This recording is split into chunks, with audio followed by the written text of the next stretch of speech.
ஒன்றென்றால் உலகம், இரண்டு என்றால் சூரியன் சந்திரன், மூன்று என்றால் மும்மூர்த்தி தேவர்கள், நான்கு என்றால் நான்கு படித்த பெருமதியார், ஐந்து என்றால் அஞ்சு வந்து பண்டவராகும், ஆறு என்றால் ஆறு முகம் படித்த வடிவேலை, ஏழு என்றால் ஏழு தலை நாகேந்திரன், எட்டு என்றால் திசையோ எட்டு, ஒன்பது என்றால் நமகரை ஒன்பது, உண்மைதான். 10 என்றால் 10 தலை படித்த இது ராடேஸ்வரன். அதை போன்ற தெய்வலோகத்தில் அமைந்திருந்தால் இச்சபை தெய்வ இங்க நமக்காக சென்றிருப்பதோ ராஜசபை, மாபெரும் மக்கள் சபை. இந்த மக்கள் சபைக்கு முன்பாக வந்து நான் யார், என்னுடைய பேர் என்ன, நான் என்னுடைய பேர் என்ன,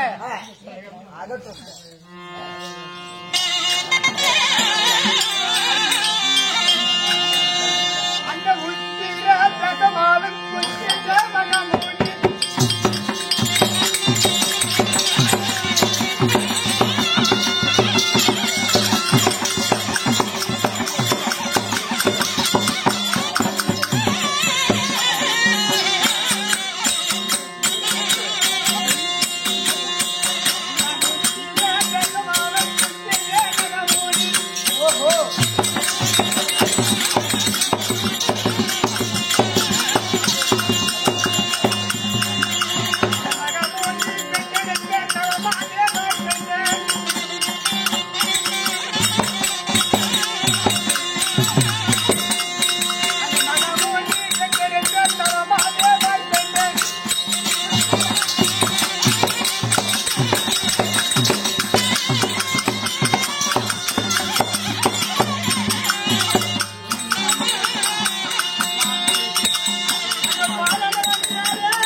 என்னுடைய தந்தையார் புத்திய தேசத்தை ஜெகஜோதி பெரியவர் செய்து வரக்கூடிய மகாமுனிவர். ஓஹோ, என்னுடைய தாயார் ஞானத்தின் அம்மையருக்கும் மகனாக பிறந்து நீங்கள் பிறந்து, ஆமா, தாங்கள் பிறந்து வளர்ந்து பாடசாலை சென்று தந்தை தாயை காண வேண்டும். ஆமா, பார்க்கலாம், செல்லுங்கள்.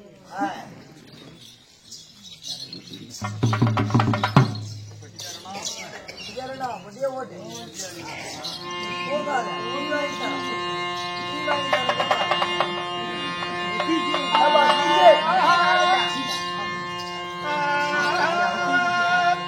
அம்மா முன்னே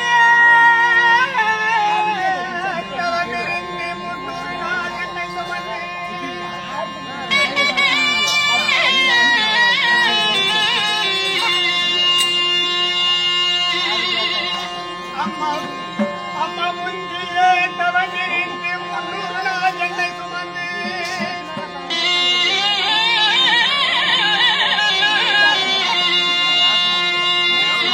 தேவையினாகி அருளால் பெற்ற என் தாயே,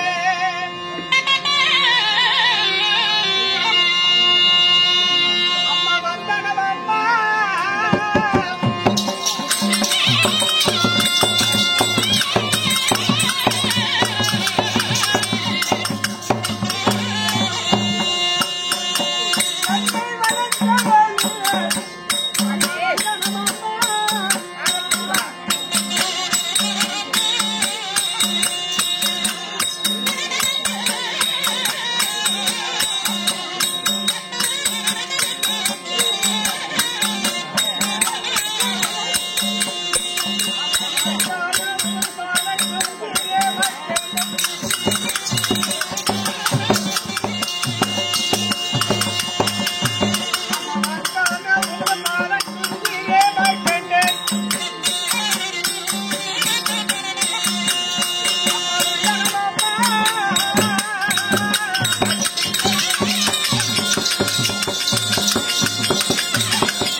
அம்மா உன்னுடைய பாதாரி வந்த கமலங்களுக்கு பன்னிரால் பாதத்தை அலம்பி 10 பிளர்கள் சொலித்து மல்லிகை முல்லிகை பொங்கு மந்தாரம் என்று சொல்லக்கூடிய பாரிசாலை வைத்து உன்னுடைய மகனாகி மகிழ்ந்தேன் அநேக கோடி வந்தனம் தாயகப்பா.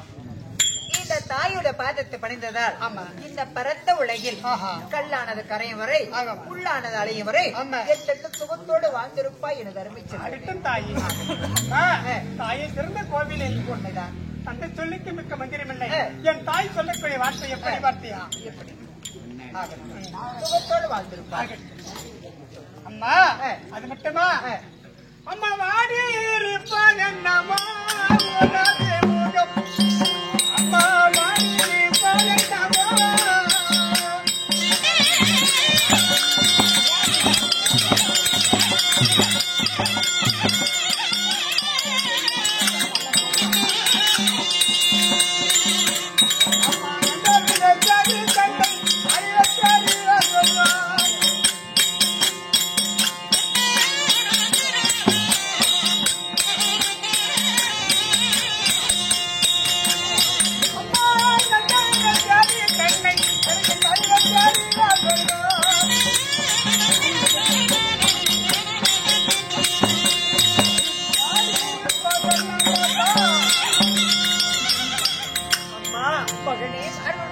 காலையில் இழந்தவுடன் முகத்தை பார்த்தால் ஆற்றங்கரையில் எப்படி ஒரு தாம்பரை மலர் மலர்ந்த மகமாக இருக்குமோ அதை போல்தான் இத்தினால் இருந்தது. இன்று மழை இல்லாத புஷ்பமாகப்பட்டது வாடி இருக்கிறது போல் என்னுடைய முகம் வாடிய காரணம் என்ன தாய்? கட்டி அம்மா என் முகமாகப்பட்டது வாடி இருப்பது ஏன் எதற்காக தெரியுமா? ஆமா மகனே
என்னுடைய மனப்பரியே எப்படி அம்மா பரம்பர் கொடுத்த வரம் உனக்கு பாதியில ஆயுள் முடியும் போகுது. அப்படியா கொடுத்த வரம் உன் ஆயுள் இன்றோடு முடிய போகுதம்மா.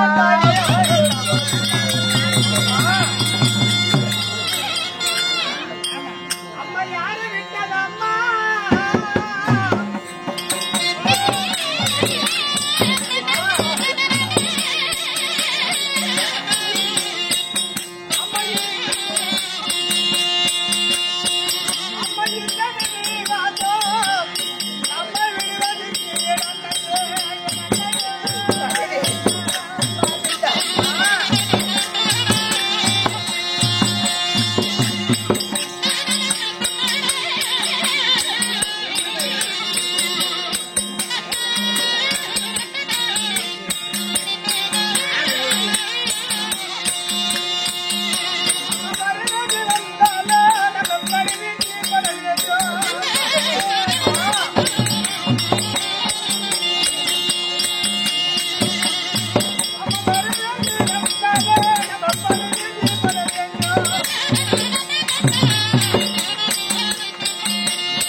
போட்டுவிடார். படுவிதெல்லாம் பட வேண்டும். படுவிதி வந்தால் பட்டால் தான் துன்பங்கள் தீரும். கரியை துடைக்கலாம், காவேரி நீந்தலாம். ஆமா, விதியை துடைக்க வேந்தனால முடியாது.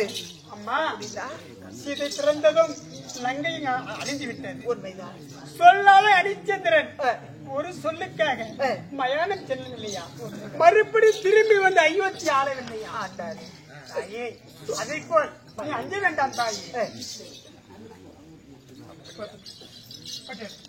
ஓடுபடி அம்மா காலநாதம்மா,